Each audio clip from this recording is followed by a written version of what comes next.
So today we'll talk about neonatal seizures. So the objectives of this presentation is really to talk about neonatal seizures. I want everyone to understand how neonatal seizures are different than the typical seizures that we all know about. We will talk a little bit about recognizing the different types of seizures and being able to pinpoint what could be potentially a seizure in a neonate versus what's not. And then we'll talk a little bit about the treatment and the long-term outcomes of what will be beyond the NICU stay. I know most of the people here primarily see kids in the NICU, but then there's always a question: what happens when these kids leave the NICU, and what happens beyond that point when they follow up? What is the trajectory of their development? How are they doing? What are the things to be aware of for the long term? And this is also very important to counsel families and talk to families, because it's very stressful for families having a newborn child with seizures and not knowing how this will evolve or how this will change over time, and what will be the long-term outcome of this. So I'll begin by presenting a case which I've seen, and then we'll use that as a platform to go into topic discussions of neonatal seizures. We'll talk about the definition, the causes of different types of seizures in neonates, the pathophysiology, which is very, very interesting, and it's almost completely different than what happens in adults, or like partially different what happens in adults. And we'll go into different types of seizures. We have some videos that I'll go through, show the different kinds of seizures and how they can present. And then how do we make the diagnosis, and how do we manage it? And then finally, we'll go to the prognosis. So I'll begin with my case. So this was a case I've seen in training. This was a teenage mother who was morbidly obese. She was GBS positive, adequately treated. She also had gonorrhea. She was treated for that. The SQ was negative. She has diabetes, hypertension, sickle cell trait. The baby was delivered, baby boy, full term, normal spontaneous vaginal delivery at 40 weeks. Baby did very well.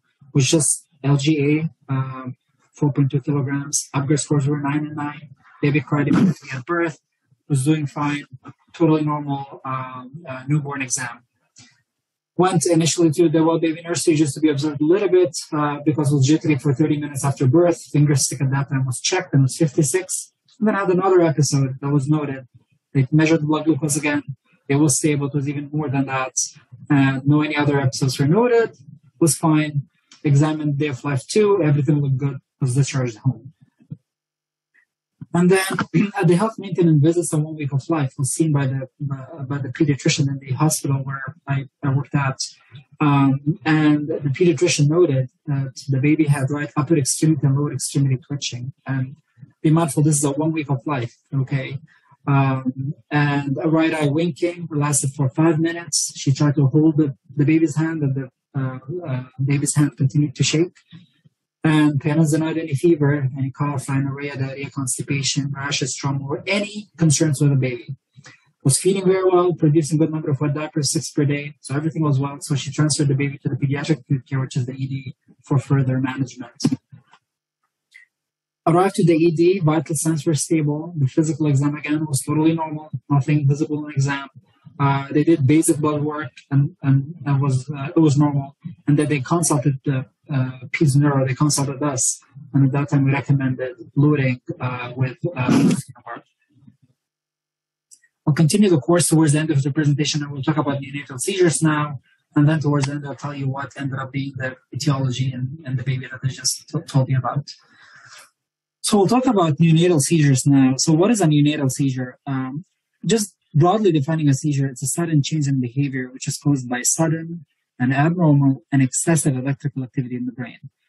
Typically, if a full-term baby, this is defined as within the first 28 days of life. And if it's a preterm baby, which are super high susceptible to seizures, that's 44 weeks post-conception. So what's a neonatal convulsion? Neonatal convulsion is just the motor manifestation or the physical manifestation of the seizure. They're seen in certain types of seizures. Not all seizures are characterized by convulsions. Some seizures are subtle, as I will talk to you about. Some seizures are subclinical that we don't see. And some seizures present with physical manifestations. So not all seizures are characterized by convulsions. And this is another thing that we'll point out, is that typically in adults or typically in older individuals, when you talk about seizure, you think about something which is motor. Again, there's a lot of variabilities. In the neonates, it's very, very subtle and it's very, very tricky. And I will show you in this presentation how a lot of times it's missed, and a lot of times people would have disagreements about what they would define clinically as a seizure in this age group. So why is it important to recognize and why is it important to treat neonatal seizures? The first reason is that probably they represent an underlying neurological disease or underlying neurological illness. And they could be related to significant illness requiring a specific type of therapy rather than conventional. Let's say, for instance, like hypocalcemia, hypomagnesemia, for instance. These can cause seizures, but then they would be treated once you replenish what's the underlying cause, as opposed to just continuing adding AEDs. If the patient is seizing, probably they would need more supportive measures from respiration. They wouldn't be feeding very well. And so overall, the neonate or the baby would be in distress. And right now, overall, there's a lot of studies about what happens in an epileptic brain and what happens in the brain itself, and whether seizures in of itself, regardless of the underlying cause, can seizures themselves cause brain injury? And yes, the answer is yes. The data pointing that the seizures are causing brain injury in of themselves, and I have slides about the studies that have been done regarding that. So talking about the epidemiology, and again, this would be like pretty fluctuant depending on what study you would look at, just because, again, it's hard to recognize. So you can't really establish a very clear cut about the incidence of it happening. But typically in full-term babies or birth weight infants or slightly larger or older in age, it's 2.8 per 1,000 approximately. And then you can just compare what happens in a preterm baby and how much like the chances of them having seizures go way, way, way high. And just by looking at this, looking at a baby who's preterm, your sort of like threshold of considering seizures should be very, very low, because their brain is super, super excitable and they can easily seize, and the brain is very sensitive. So what is different in neonatal seizures? The first thing, which I already told about, is that they're difficult to recognize. The babies are still young. The babies don't have enough like brain capacity. They don't have enough neurons. They don't have enough synapses to generate a full-blown seizures. And that's why they're very difficult to recognize, and they could be very, very, very subtle. Number two, the seizures in a full-term baby is different than seizure in a preterm baby. Preterm baby, they're even more and more subtle. So that makes it even harder and harder. And the same goes for a full-term baby as compared to an older infant. It becomes harder. In an older infant, it's easier to recognize it than younger. And this all comes from along with the fact that they rarely have well-organized seizures and rarely have generalized tonic-clonic seizures. They can have very spotty spells, very variable spells here and there, and these indeed could be seizures. They could range from tachycardia to bradycardia to apnea, and these are all could be seizures. Plus, they are very easy to trigger, as I said, and the more preterm we go, the more easy that the brain can seize, or the more the threshold for seizures in the brain become lower and lower. And then we'll take a deeper dive in the neuroanatomical and neurophysiological development in the developing brain, and how that contributes to making a seizure very prone to developing.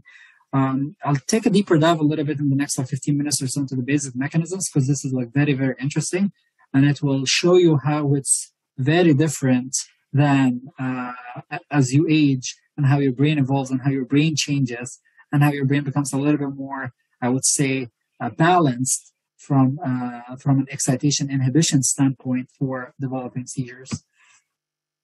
And so this slide is very helpful. I use that all the time in my practice. So this really encapsulates what would be potentially the cause of seizures depending on the age. If you look at it here, what happens? What are the major causes of seizures within the first 3 days of life? What are the major causes of seizures beyond the 3-day life?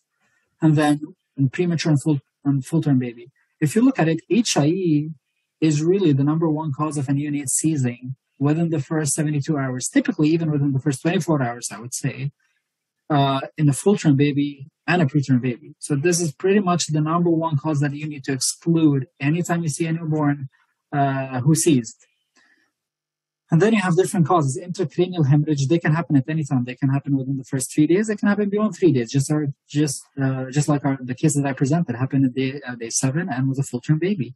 And again, as we all know, that intracranial hemorrhage are more susceptible in the premature brain just because they're still developing. The brain is still friable, so they're very easy, can hemorrhage. Infection should always be a consideration, regardless within the first 3 days or beyond the first 3 days. In a preterm or a full term, infection should be high in your list as well. And then we go into stuff like developmental defects in the brain, and this can also present anytime in either full term or preterm. Hypoglycemia typically presents within the first 72 hours because the baby still did not learn to suck. The mother might not be producing enough milk, so they're more susceptible to hypoglycemia. So you can expect it within the first 3 days. Something needs to be excluded, and it's the same for preterm or full term. And then the same goes with hypoglycemia. And then you have other metabolic syndromes and obviously epileptic syndromes.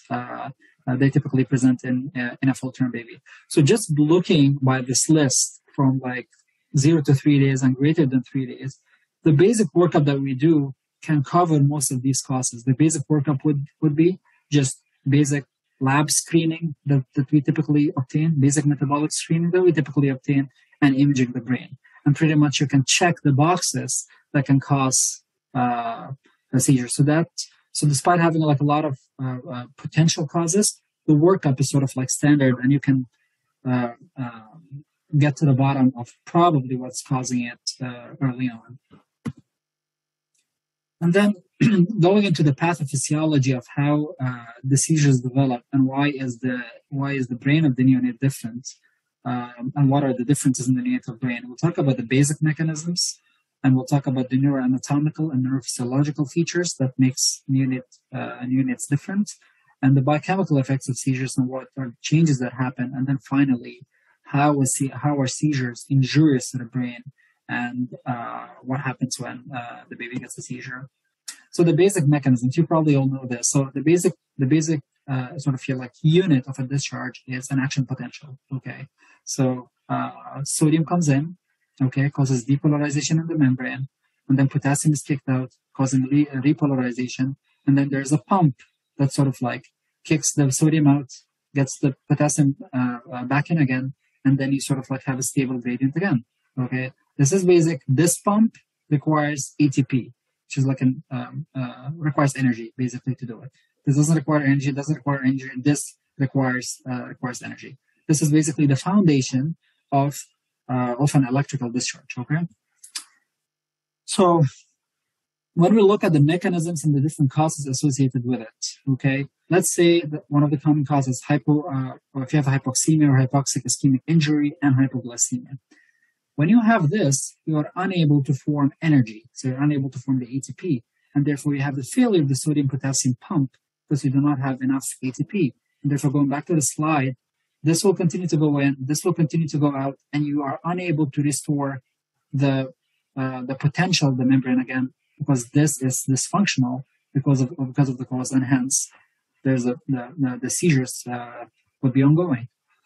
And then the same thing happens with another mechanism could be excessive glutamate, which is an excitatory transmitter. So if you think about it, we have a balance typically in an adult brain. All of us have a balance between excitation and between inhibition. Glutamate is one of the excitatory transmitters that we have. And then GABA is one of the inhibitory transmitters we have. We typically have a balance between both of them.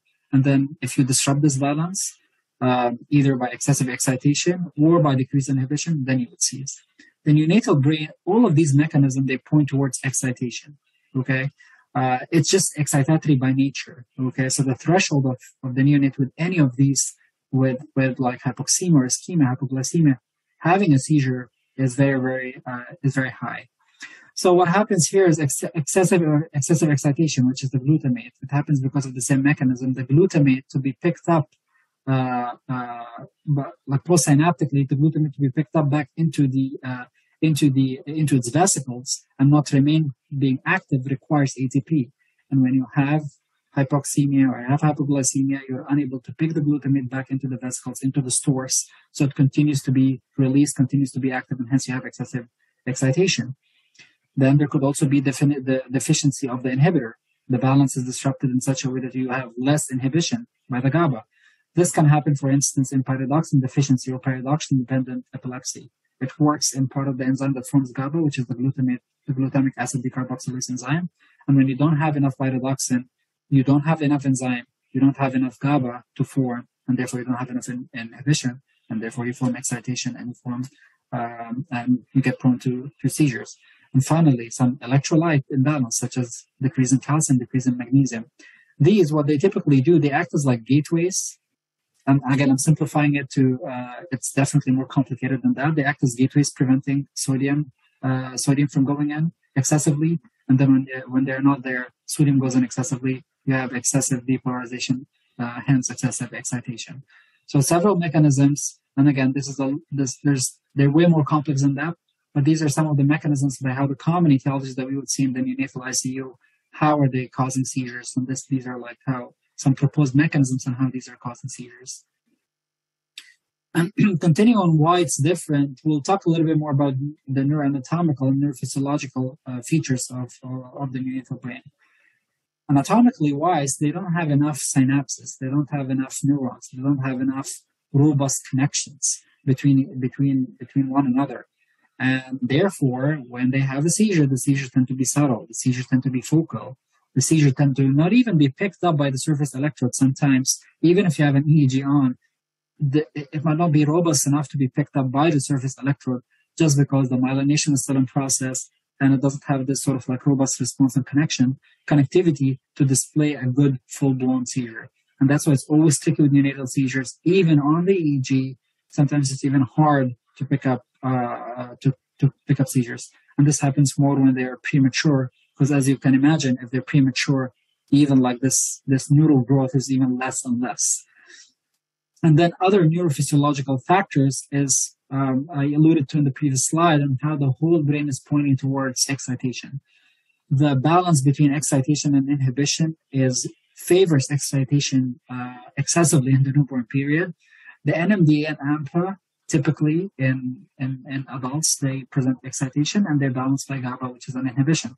But in the neonatal brain, there's an overexpression of the NMD and AMPA, which are already excitatory by nature, and even the GABA, which is supposed to be an inhibitory substance, it is actually even excitatory in the newborn brain.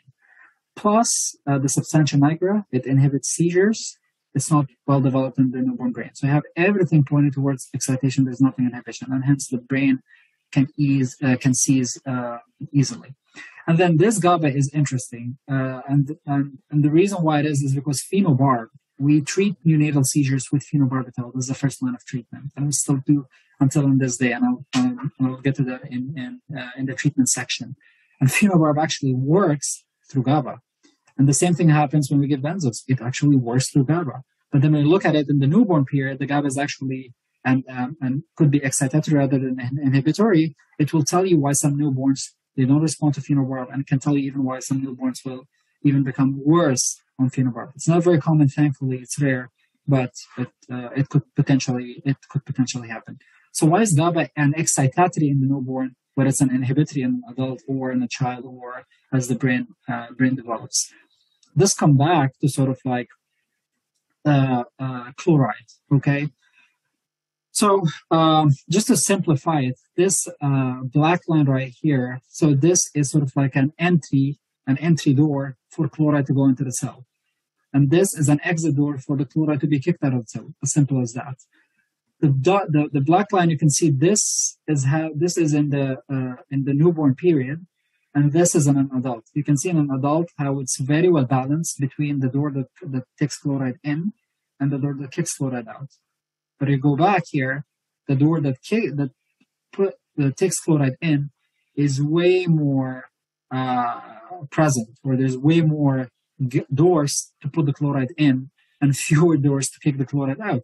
And as a result, you have excessive chloride inside the cells. And therefore, when the GABA is released, the GABA will cause chloride efflux as opposed to chloride influx. In an adult, there will be chloride influx. In the neonate, because the cells are full of GABA, because the entry doors are locked, there will be chloride efflux. And therefore, that's why there's this paradoxical reaction in newborns. Again, this is very, very simplified. If there's one thing that you take of this, is just know that the neonatal brain is very excitatory and is very prone to seizure. This is also like another study that was done in animals on, I think it was monkeys or mice, and they looked at the age groups and they predispose these to same conditions that can cause seizures. And then you can see how the top two, they're actually the younger mice, which are like 5 to 7 days and 10 to 12 days, and the bottom one are the older mice. And then you can just see by subjecting them to hypoxia how the younger mice were more susceptible and had higher percentage of epileptiform activity as compared to the older animals who had fewer epileptiform change. And you can just see, like, as they grew older, how overall the burden of epileptiform discharges sort of like subsided. And this is sort of like slightly mimics what we see in our neonates in the NICU, on how it's still unclear whether the natural evolution of without treatment, of whether like beyond the 72 hours or 96 hours, whether the neonatal seizures by themselves will resolve even without treatment. This is sort of like subject. A lot of people think that this is probably what will happen if we just leave them, but obviously we don't, because of all the bad side effects of seizures that we spoke about. And then, so what happens with? See, what are the changes that happens in the brain when there's a seizure? So when there's a seizure, seizures use energy. Energy is ATP. So the seizures use this ATP and breaks it down to ADP. And then the ADP goes on and breaks down the glucose through glycolysis, forming pyruvate. Typically, pyruvate goes to the mitochondria where it forms ATP again. But in this case, once the ADP here will actually promote the pyruvate to be converted to lactate. As a result, when you have recurrent seizures, your ATP gets used up, so you don't have enough energy. Your glucose gets used up because you're breaking down the glucose, you become hypoglycemic, and your lactate builds up. And I'll get in a bit. So, and this contributes to energy depletion, and this contributes to brain injury. And this is the vicious cycle that I spoke about earlier with the decrease in the ATP. As we said, you'll have continuous depolarization, so you'll prone to have seizures. So it kind of goes into like a vicious cycle of continuous seizures. And then this was an older study that was done, and they looked at newborn monkeys and looked at the changes that were done as the brains were seizing more. And you can see how much there was an uptick in the glucose by almost like 600% in the different parts of the brain. And this resulted in a dramatic drop in the glucose. Glucose dropped down to 4% and 1%, and how the lactate increased, the phosphocreatine dropped, and the ATP got used up and it also dropped. So this tells you like how much of the metabolites are being used up with seizures. And this is another one that shows you the longer you seize and how much the brain the glucose is being used. This is a typical brain or like a brain without seizures. And this is one of the duration of seizures in status epilepticus. And you can just see like how there's a sharp drop within the first 5 minutes of seizures, how there's a lot of there's the highest percentage of glucose utilization, and then it continues to go, but it's a little bit gradual. So it burdens the body. It burdens the body, takes the energy, it has become hypoglycemic. So it's really crucial to recognize seizures and treat them in an earlier time frame. This is another one. Again, this is a crowded slides. It sort of like emphasizes what I said earlier about what is the difference between a normal brain and a brain that actually has seizures. And you can see how all the substances, they dramatically drop when you have seizures, and how much there's a big metabolic burden on the brain. How does this cause injury? So several mechanisms can cause injuries. So think about repeated seizures. Repeated seizures can cause hypoventilation, can cause apnea, can drop the oxygen, decrease cerebral blood flow, can contribute to brain injury. On the other side, it actually increases carbon dioxide that can increase cerebral blood flow, can contribute to hemorrhage, or can cause brain injury. So both ways can go, increase or decrease blood flow. Neither of them are good for the brain. This can also be a mechanism that can be triggered by increased blood pressure. This can also become triggered by the increased lactate that we just mentioned. Plus, the decrease in the brain glucose, the brain wouldn't have energy to function normally to form these synapses when the glucose is being used up by seizures. So it causes a metabolic burden that can contribute to that. And then this is, I wouldn't pay attention to the etc. amino acids, a little bit more deeper dive. This one just showed blood pressure changes with repeated seizures and how they drop. And so So overall, just summarize the effects of the seizures on the brain. So they impair the cognitive function, they impair the overall wellness of the baby. They decrease and they affect the synaptic organizations of the axons in different brain parts. They affect neurogenesis, which is the highest in the developing brain. And overall, with more seizures, there will be upregulation of the excitatory receptors, and there will be an imbalance between excitation and inhibition. And as a result, there will be much more favor towards excitation rather than inhibition. So in other words, it causes a lot of changes in the brain the more the patients are seizing and the more the seizures are early on. There's a lot of functional MRI studies that are being done now between children with seizures and children without seizures. And there's even physical changes in the brain that are obvious as well. And so we'll talk a little bit about the clinical aspects and the different seizure types. So seizures are divided, neonates specifically, they are divided into subtle seizures. They're divided into clonic seizures, either focal or either multifocal. Focal means in one part, multifocal means involving different parts. Tonic seizures, I have a video of a tonic seizures. Tonic seizures can also be focal or could be generalized. Myoclonic seizures, and the difference between clonic and myoclonic, I'll show it to you in the videos about how you can make the difference. It's primarily just how quick it is. And myoclonic seizures can be focal, multifocal, or generalized. And then the biggest thing that is always tricky, seizures versus just a jittery baby. Both of them are associated with shaking. And so we'll also have a video that we'll review and a small table that can tell you the difference between, or how, if you can tell the difference between a seizure and a jittery baby. So I'll show you, and we don't need the audio for this. You can just see the video. Look at this. Look at this event here. Look how subtle the seizure is. This is just oral buccolingual movements. That is just purely just chewing movements. So this is one of the form of subtle seizures. So oral, buccolingual movements, chewing, lip smacking movements. And then the other one, look at this one. This is another one. This is also a subtle seizure. You can look at it, you say, I'm not sure. It looks funny. Look at the hands, you're a little bit more convinced. This is more alternative limb movements, pedaling, boxing, swimming. There are different ways of describing it. But these all fall under the category of subtle seizures. It's really subtle. And then you can tell the difference in how this is not like a full-blown, like we see like a full-blown in older children. So subtle seizures. Subtle seizures are defined as paroxysmal alterations in neonatal behavior and motor or even autonomic function. They could be as subtle as just tachycardia, bradycardia, apnea, or these subtle like chewing movements or subtle movements. They're not clearly clonic, not clearly tonic or myoclonic. And they're the more, as I said earlier, the more preterm you go, the more subtle the seizures are, and the more easier the brain sees. So the manifestation of subtle seizures, they can, I already discussed that, apneic plus autonomic phenomenon, and the limb movements or just eye movements, eye fixation, very, very subtle.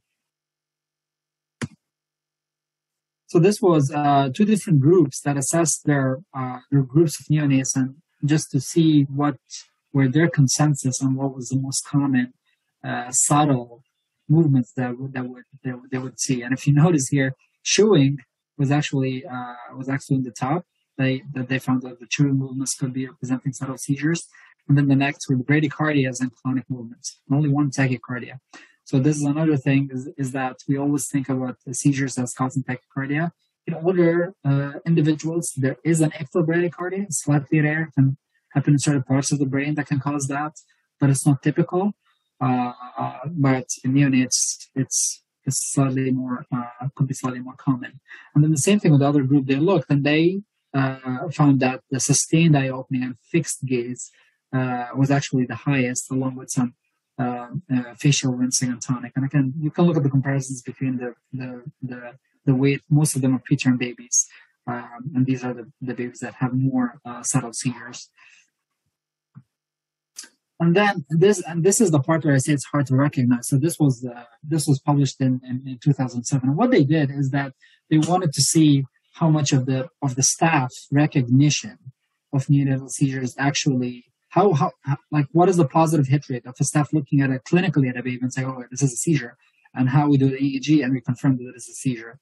And you'll be surprised, 78% of the abnormal events that were documented by NICU clinicians did not have an EEG correlate. They were not found to be seizures. And out of the EEG confirmed seizures, only 9% were actually identified by the staff, and they're like, oh, there's a seizure. And this tells you how hard it is to recognize, and how there's a lot of this, and there's a lot of discrepancy among even providers when they see an event. Okay, and all discrepancy among the clinical manifestations and the EEG manifestations. Okay, and that's why I always recommend rely on the EEG as much as possible. If you're ever in doubt, get an EEG. And the other thing, keep it. I always say at least 24 hours. Okay, do not trust neonates with these routine EEGs that we get like 1 hour, 2 hours, 3 hours. To me, they're nothing. Okay, I can't exclude anything with them. The number of babies that I've seen that sees even D3, there's a lot. And we just had the recent baby that was admitted. The EEG was absolutely normal until 2 a.m. in the morning. Just had one seizure, and the EEG went back to be totally normal. So it is tricky. And this is another. This is another type of seizure, which. Notice how there's this twitching movement, and notice how it's a little bit slow to come back. So twitch and then comes back slowly, twitch and comes back slowly. And this is a clonic movement. So these are clonic seizures. So they're rhythmic and they're slow, approximately 1 to 3 jerks per second. And you can see how they're slow towards the end, just like I showed you in the video. And this could be focal, involving the face, upper extremity, lower extremity, trunk, or one side of the body, just like the baby that in our case that presented earlier. And they could be multifocal, involve several body parts and migrating from one side to the other, etc. And then this is unclear. This is a seizure, but look at the posturing itself. Like the posturing itself, this is a tonic posturing, which could be a tonic seizure, but I'm just not entirely sure that this kid actually has a tonic seizure. But look how there's a severe arch and seems out of the baby's control throughout the midline, arching the back, arching the neck. So this is a tonic event. It's a tonic posturing event. Could be a tonic seizure, but the movement is sort of like is what I wanted to show here. Because this gets a little bit tricky, tonic specifically, just because reflux, as we all know, like Sandifer syndrome, can be that cause. So we'll just recognize the semiology itself, and then we'll apply it in the clinical scenario, depending on what the baby clinically manifests as. So tonic seizures. So generalized tonic seizures, they are common. They could be either this decerebrate or decortical posturing, or they could be focal, just posturing of the trunk or the neck, just like we've seen in our baby here. Where definitely these are very, very much could be overlapping / confused / misdiagnosed. They could be overlapping with Sandifer syndrome or reflux in these kids. So just be mindful. If there are other stuff going on, and if the kid is high risk, then rule out seizures as a potential cause for these movements.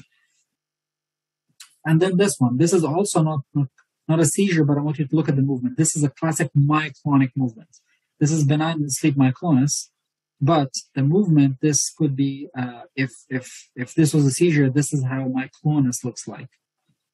And notice how it's faster than the clonic movement that we showed earlier.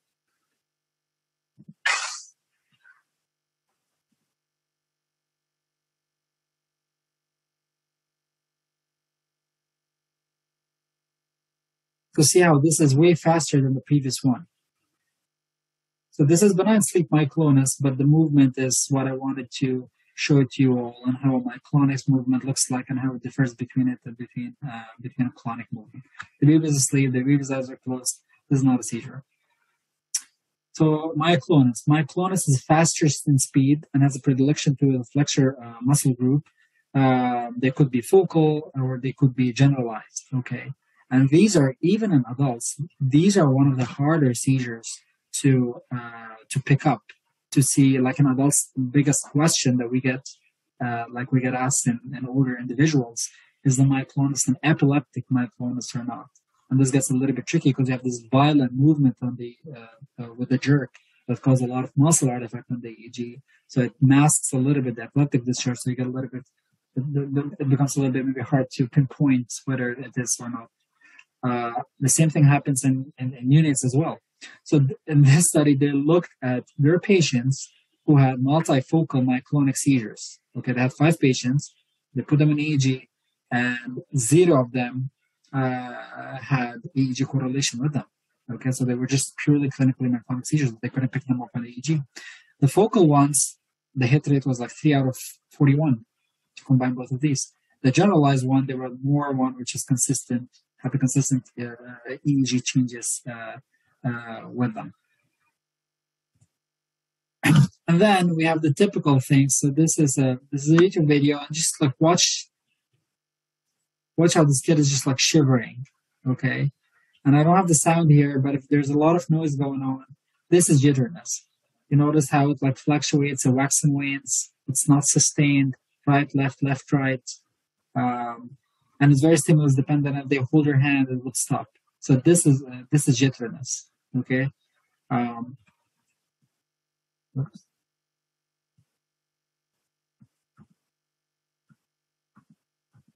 Oh, there you go. Okay.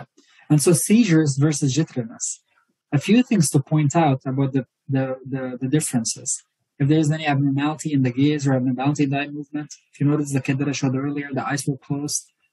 Typically with seizures, you have at least subtle eye opening or the eyes are opening. Again, it's a little bit tricky in the neonates, but that's typically something I would look for. And then it's very stimulus sensitive. If there's a lot of noise, they can get a little bit jittery when you close when you try to hold the baby or carry the baby or put the baby lying in supine position, they can get jittery and they can shake a little bit. And then the movements tend to be more tremulousness and jitteriness as opposed to like jerking or like much more rhythmic, sustained movement in seizures. Once you hold them, you can stop it if it's a jittery, but you can't stop it if it's a seizure. And the same thing goes with autonomic changes. It's a little bit tricky because sometimes jitteriness you can get if the baby is moving violently, you can get some vital signs changes, but with the seizures, much more sustained. And so just knowing all this, like the workup would be complete history, physical exam, neurological exam, and then getting imaging, obviously. But right now we don't use CT, we typically use head ultrasounds or MRIs. We'll get the whole panel, getting CBC, CMP, and doing a basic metabolic screen as well.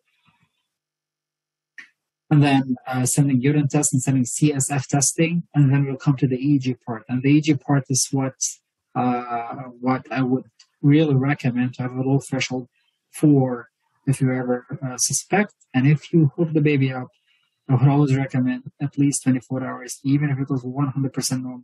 So you need to keep it for 24 hours. Except with HIE, obviously, you have to keep 72 hours. But if any other reason, keep it at least 24 hours. And if the baby has a seizure, 24 hours after being seizure-free, should be on EEG 24 hours after the last seizure. That's the ACNS guidelines and recommendation. So just looking at EEG, I'll give you a little bit of like a blurb about what exactly I do. So, oops. Yeah. So this is what you would put in a child. It's called 1020. It just means like how the distance between one electrode and the other is 10 or 20% of the head circumference. This is a full EEG, a full montage that we put 1020 system in a child or in an older infant. This is called the neonatal montage, which means we put fewer electrodes. And the reason we put fewer electrodes is because, number one, the baby's head circumference is smaller. And number two, to be able to detect the electrical differences between the electrodes, you need to have them spaced apart a little bit. And if you put all of these electrodes in a small, tiny head, you won't get the electrical differences between them. So the EEG might not be very useful. And they're looking at the EEG pattern. So how does a seizure looks like on EEG? So look at, for instance, this. Number one, you notice that it's very focal. You notice that it's only in these central electrodes. And you notice how there is a slight evolution. It starts here, gets rhythmic, gets sharper, and then it goes in and becomes a little bit more well formed. And it's very rhythmic. Look at the EMG. You don't see anything on the EMG, which looks for the muscle. The EKG is stable otherwise, but you look how this rhythmicity that picks up and evolves over time, and this consistent with a neonatal seizure is very, very focal. In an older individual, you look at this and you highly think, oh, this could be potentially an artifact because of all the stuff that we spoke about how an older individual has a more well-developed brain. You would expect it to reflect in more electrodes, and you would expect it to be more robust rather than just in one single electrode. But in neonates, it could be easily missed, and that's why they're harder to identify even on EEG. They can be a little bit tricky. And then this is another EEG pattern. Another EEG pattern that you can see, again, the central onset. And you can see how it's very localized or very focal, and it's rhythmic, and it evolves over time. And then we'll see the duration of it. We typically define as a seizure. If there are clinical changes with it, then that's a clinical seizure regardless of the duration, even if it's 2 seconds. But there's a clinical change associated with it, you call it a seizure. If there are no clinical manifestations with it, which a lot of neonates will have, then our cutoff is 10 seconds. And again, I don't know who brought up this number. We just use 10 seconds, but to me, honestly, like 7 seconds versus 10 seconds, what difference does it make? I mean, 3 seconds, technically it's still a seizure. We use a fancier term called BIRDS, which is brief, potentially ectorhythmic discharges. It just means that it does not obey the 10-second rule, and it's less than 10 seconds, but I would still treat it the same. And then looking at some of the EEG patterns that might trick us. If you look at this compared to the other one, look how this is much more generalized over the entire EEG. And look at the bottom of the EMG and how it follows exactly the same rhythmicity as the top. This by itself, just looking at it, this is an artifact. Okay, it starts abruptly, ends abruptly. You don't see any clear evolution, and this is actually just a padding artifact. The nurse probably or the parent, someone just had the baby and patting the baby's back, and we get this on the EEG. And that's why it's crucial when we monitor the EEG, we monitor the video, because we need to look at the video of these events to see what exactly is happening. This is another artifact. If you see this artifact, this is when you have it like very, very sharp, like this is muscle. And look also at the EMG. Look how the EMG is full of muscle. This is also another padding artifact. And look how it generalizes over the whole EEG. I showed you how the seizures are pretty much in the neonates very, very focal. When you have it like very generalized, spread over the entire thing, neonates typically don't have the capacity to generate that, specifically within the first like 3-4 days of life. Very rare to have it. Had a few patients, but it was atypical. And then another pattern which is very rhythmic, and look how it's time locked with the respiration, and this is actually mechanical ventilation. So you always look for hints and tricks when you see this rhythmicity, and also look how it spreads throughout the entire EEG. So we use some hints that points us that not anything that is rhythmic that is a seizure. But certainly, if you see this rhythmicity, you have to pause. You have to look at the video, and you have to look what's being done with the baby. And that would help you gauge a little bit of how concerned you are.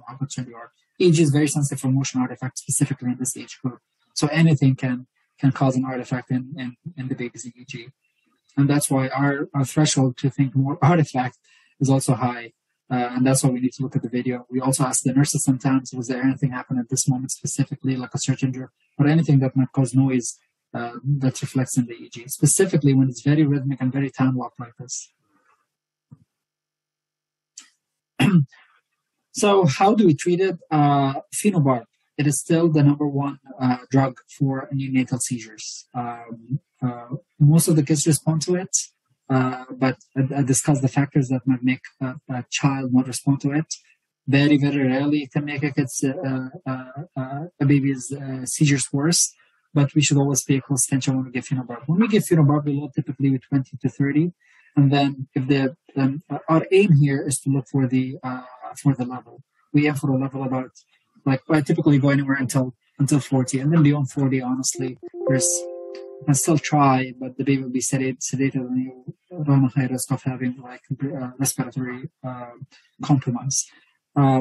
Anytime you have the kid start or a neonate start on medicine, get an EEG. Okay, get an EEG. If you don't have an EEG already, they need continuous EEG monitoring during that point, and then we'll adjust the phenobarb based on the dose. Let's say we load the kid reaches therapeutic level of phenobarb, we still see seizures in the EEG. What do we do next? Next, we'll go to different lines.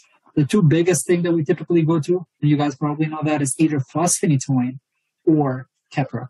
Okay, fosphenytoin we typically go, except if there's any cardiovascular abnormalities or cardiovascular instability, then at that point we point more towards something else going on like Keppra.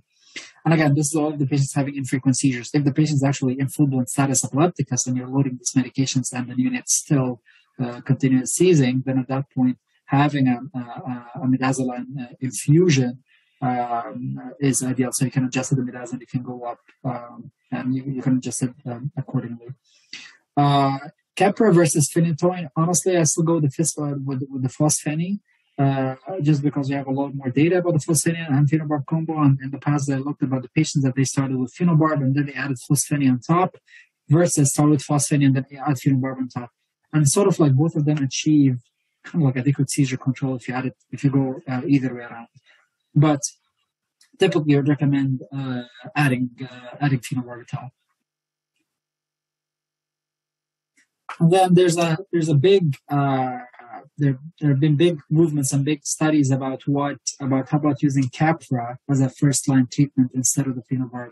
And in this study, it was done was published a year ago in pediatrics, and they randomly assigned 83 neonates to Keppra phenobarb, looked at the seizures, and you can see how phenobarb compared to Keppra, phenobarb worked better. So it's a drug that has been available since the 1900s, and somehow it continues to be the number one in this age group. So would recommend always phenobarb. And then the duration of therapy. This is another movement that have been happening. A lot of people would recommend taking these medications, these neonates off meds at their NICU discharge. They would say get an EEG at the NICU discharge. If the EEG looks good, you can take them off. There's no really defined criteria. There's no consensus about that. I personally keep them until they're at least 2 months on meds, and then peel them off if the EEG continues to look good. And depends again on the pathology. But there's different consensus about that. And some people say if you have a normal EEG and if you have a mild etiology for your seizures, you can safely take them off the medicines before the NICU discharge, and you don't have to run into medication issues, medication side effects, etc. But again, this varies with practice and varies as well with depending on the underlying etiology. We just had at Boystown, I think 5 days ago, a kid who had moderate HIE was weaned off meds before they left the NICU, and then it came for EEG. I forget what was the indication it was rule out spasms, because it was 2.5 months and there was concern that the baby developed epileptic spasms, still atypical because it's still very young, but with the burden could potentially. EEG was so bad, and overnight patient had 3 subclinical seizures not picked up. So they can still potentially, if you have bad burden, there's high risk. Just keep them on meds a little bit longer maybe. And then the prognosis, how to predict the outcomes for your patients. The EEG is a good predictor. If you have a totally normal EEG, that's a good sign. It shows that the neurological sequelae of any neurological disorder could be low. If the EEG is really, really bad, and depending on again, moderate and severe abnormalities in the EEG is subjective to the reader, so you can hedge on that, or you can go back and forth about that. But there is some sort of neurological sequelae, and again, this is a whole spectrum of neurological sequelae. So it could be from mild to moderate to severe. So it really, really varies. These numbers look scary, but again, they vary, and depending on what you would identify or what would you define as a neurological sequelae, that's another thing. That's another thing as well. And then you can see like how different etiologies and neurological diseases are associated with normal development. And again, it falls. Right now, there's a spectrum for everything. Hypoxic ischemic encephalopathy is a big spectrum from mild to moderate to severe. And then kids can fall anywhere along the spectrum, and their development again can fall anywhere along that spectrum. So the biggest thing which I tell my patients is that time will be the best predictor, and time will tell. Plus, a lot of this data was obtained earlier, but now we have a lot of more comprehensive PT, OT, comprehensive program to get these kids enrolled earlier. So I think the outcomes now are better and better. And again, we'll have bad outcomes every now and then, but I think overall we're moving towards a positive trajectory and paying close attention to these kids and getting them therapies on the earlier side. So back to our patient. So when a patient came to the ED, they did a CT of the head, and the CT showed the patient had an intraparenchymal hematoma involving the left caudate nucleus, which is a part of the basal ganglia, as well as intraventricular hemorrhage with some moderate enlargement. Was admitted to the pediatric ICU for 5 days. They did an LP and they did a much more comprehensive workup. No further seizure episodes, with nothing on the EEG, or no further seizures on the EEG during that duration, and then was discharged with follow-up with pediatric neurology. And again, when you look at the left caudate, this is responsible for motion or like controlling movements, and therefore there were subtle deficits on the right side of that hemorrhage. This is just an overview of the different kinds of bleed. With subarachnoid, lower hemorrhages, you have the deep intracerebral hemorrhage, you have intraventricular hemorrhage, and the epidural or extradural hemorrhages. Just give you an overview of them. And overall, the treatment of these, except if the babies are unstable, then there would be much more urgency to do a surgical intervention. Otherwise, it's more conservative treatment. Yield good results in these kids just by therapy and just letting the injury heal itself. And again, this is done in coordination with a neurosurgeon. But it remains on the highest on the list, and then the first few days of life, the highest on the list will always be an hypoxic ischemic injury. And we do the workup, as I said, just to cover our basis with all the other things. So the conclusion is that I hope I convince you enough that neonatal seizures are very hard to recognize, and a lot of times we can easily miss them. And I showed you how the neonatal brain, even on pathophysiologic and a cellular level, is very excitable and have a low threshold to get an EEG if you suspect seizures, because it can be tricky and can be easily missed. And you might not know if there could be seizures, and you might not even know. So it's a hard thing to gauge on. And then phenobarbital still remains the first AED to be used. And what we're doing currently will help cover a lot of the potential etiologies of neonatal seizures, which is comprehensive blood work, CSF studies, metabolic screening, and obviously imaging should be all included in the first area of workup.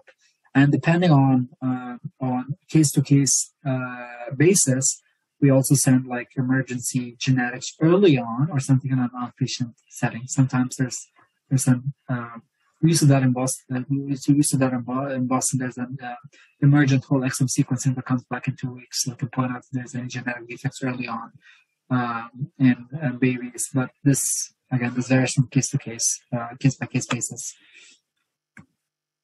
And this is what I have for you guys. Let me know if you have any questions. We did have a question come through that says, not very good at visual detection. When we think a baby may be having seizures, what is the next best step? A whole workup? I would say EEG. I would say obtain an EEG would be the first step that I would do. Obtain an EEG, and then you can do the regular blood work, which is just the basic blood work. Okay, because there's a clinical suspicion. You don't want to miss that as well until you get the EEG. If the EEG is available, then get the EEG instantly. If the EEG is not available, then and you think that the patient is seizing, then I would say follow your gut and get the workup done. How long do you typically recommend leaving them on the EEG? Like, what's in a sufficient amount of time? Yeah, so 24 hours is typically if there are no seizures, 24 hours. If there are seizures, then 24 hours until they're seizure free. So 24 hours after the last seizure. So let's say the last seizure is at 8 a.m. on Saturday, then we would monitor them until 8 a.m. on Sunday. So at least 24 hours, you sort of like engage that the seizures are under control. You mentioned that the eyes are open. Is that for all seizures, or is that for babies and adults alike?